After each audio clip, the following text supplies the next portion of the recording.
Hello, welcome back.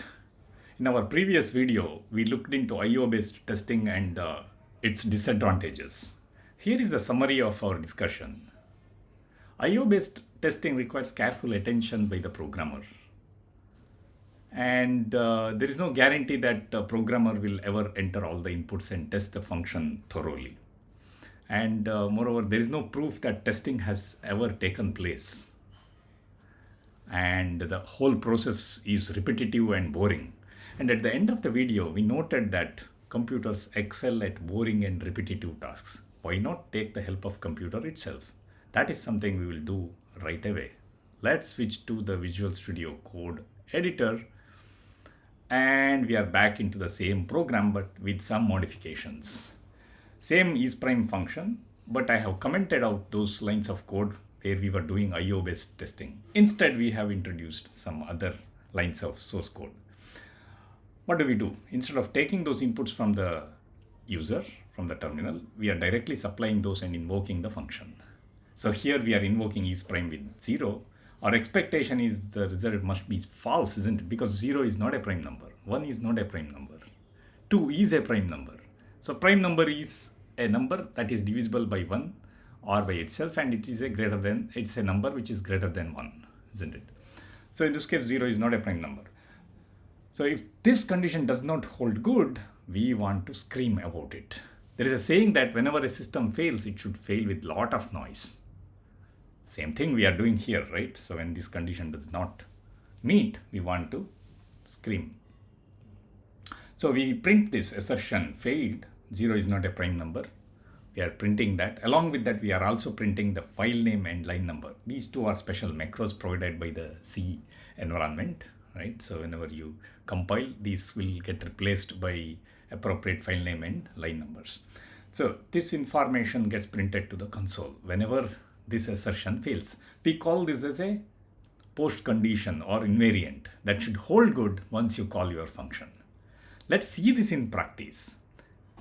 So let me compile this and run that. Obviously, this is failing. Interesting. So obviously, what is happening is when the argument is 0, it cannot come inside this for loop, and it comes to this last line. We are returning true always for any number less than 3. The result that is going to be returned is true. Because of that, this is failing. The beauty of this testing is if every condition or every test that we have written passes, your program will exit silently. But should there be a failure, it will cry foul, scream loudly and fail. That is what is happening here. Assertion failed, 0 is not a prime number, right? File name and line number gets printed. This information, line number and file name, helps us to go to the exact source of problem and troubleshoot. So it gives us the proximity where the error is happening. Error is happening here, so that we can go back and debug and trace our program, which we are not going to do in this video. We'll definitely do that in our next video. So this is failing because of that. This assertion is getting printed and we are exiting, right? Then and there, so that you can focus on this problem and solve it. And once this gets solved, you will jump to the next test and so on and so forth. Here, what happens is that because we have written these tests, our tests are getting documented. This is live documentation about how to use the function that we have written and its credibility, whether it works for all the tests or not. Of course, we need to write tests correctly, right? We can also do a mistake when we write the test. Instead of expected value false, in this case, I can say true. So test itself might go wrong. Be careful about that. Okay, but at the same time, there is a small problem. These lines of code are getting repeated, isn't it? So we are breaking the try principle, don't repeat yourself principle, which is a popular principle in engineering. We are breaking that. Of course, if you are getting paid for number of lines that you write, do it. Otherwise, don't. Just kidding. We shouldn't be repeating these number of lines. So how do we solve it? Just abstract out these lines into a function. Okay, let's do that right away. So I'm going to do that now. So what I do is I write that function for you quite quickly. I did that, right?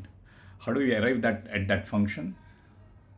Where is the function? Yeah, it is here. So it takes the condition that we want to check and then the message that we want to print. That actually explains what assertion we are checking, right? 0 is not a prime number, 2 is a prime number. These are all assertions. And file name and line number is getting passed and we are printing it. So this will help us to remove those repetitions and instead directly call this function.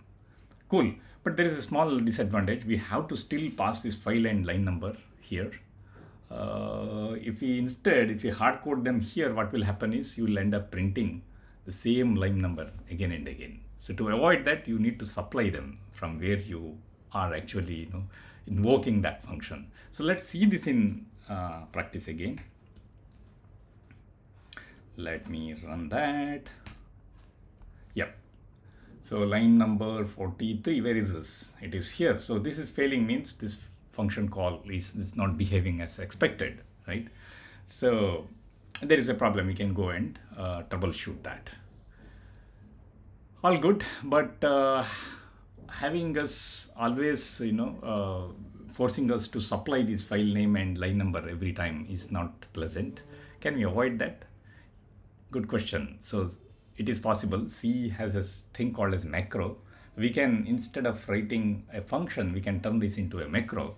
Let's do that. Let me show you how to do that. Right? Look at that. Boom.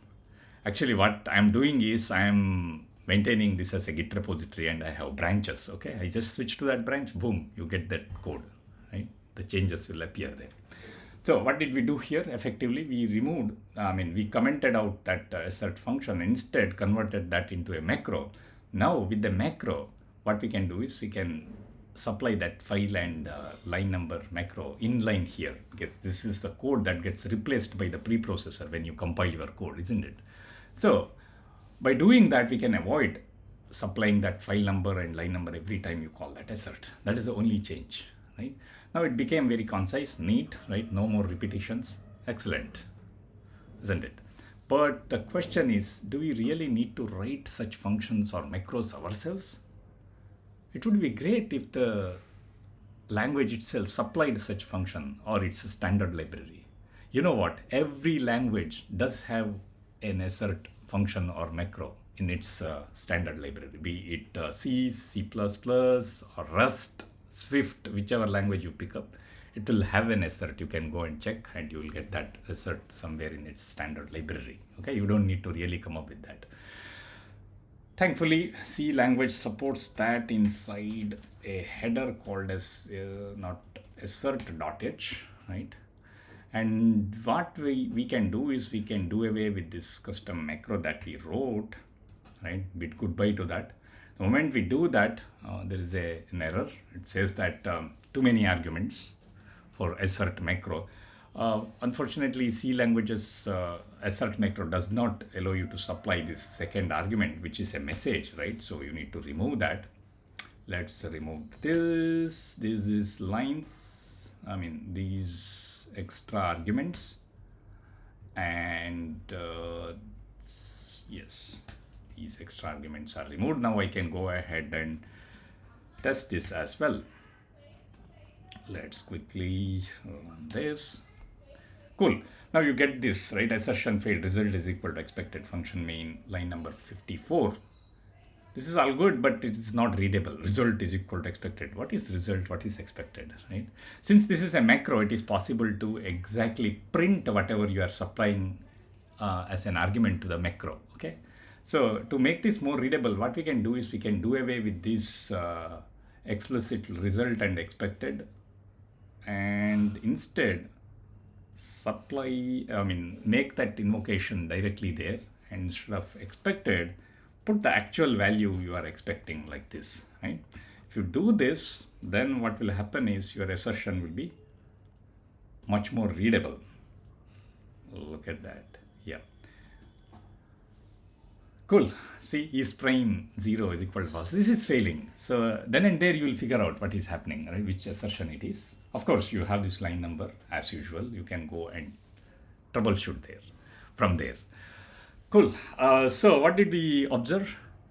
We observed that we can take help of the computer to write our tests. We can ourselves go ahead and write an assert function or a macro.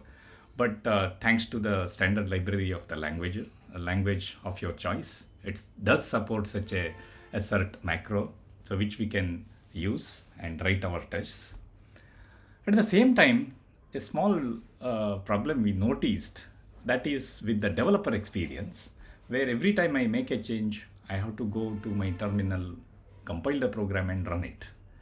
It is possible to automate that as well.